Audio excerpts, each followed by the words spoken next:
Bad news at good news naman, kaugnay ng singil sa tubig. Tataas ang singil ng Maynilad simula Oktubre hanggang Disyembre. Pero bababa naman ang singil ng Manila Water. May paraan din para makamenos lalo kung 4-piece beneficiary. Nakatutok si Bernadette Reyes. Idagdag na sa kailangan yung budgetan ngayong Burr months ang mas mahal na water bill kung Maynilad customer kayo. Simula Oktubre kasi 40 centavos ang dagdag sa mga residential customers na kumukonsumo ng 10 cubic meters pababa. 1 peso and 53 centavos naman ang dagdag kung 20 cubic meters at mahigit 3 piso kung 30 cubic meters. Dahil ito sa tinatawag na foreign currency differential adjustment o pagbabago sa palitan ng piso kontra dollars, yen at euros na siyang pambayad ng mga water concessionaire sa kanilang foreign loan.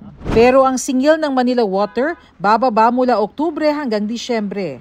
64 centavos ang bawas sa mga kumukonsumo ng 10 cubic meters pababa. 1 peso and 43 centavos na bawas sa bill ng mga kumukonsumo ng 20 cubic meters at halos 3 piso naman sa mga may konsumo na 30 cubic meters. Ito po ay ang mekanismo na ginagawa ng MWSSRO that was approved by the MWSS Board of Trustees at ang Department of Finance na para po payagan ang Manila Water at Maynilad na i-recover ang kanilang losses at ipasa din ang kanilang mga gains.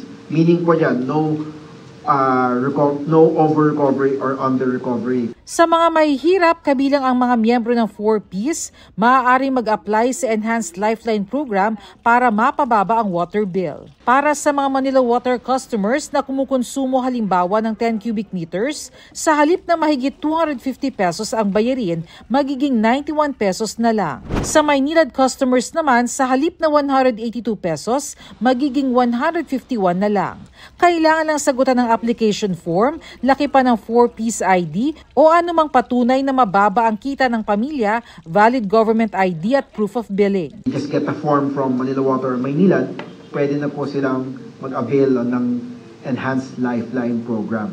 Kasi wala pong masyado nag-register. Ngayong pumasok na ang Burr months, lumalaki ang gastusin. Sumabay pa ang dagdag singil sa tubig. Pero may mga paraan naman para makapagtipid sa konsumo. Yung pinaglabahan, nililinis sa banyo, ibinibu sa bowl para medyo tipid ng konti sa tubig. Gumagamit kami ng palanggana, pipis-pisan muna yung mga pinagkainan bago siya sapunin para...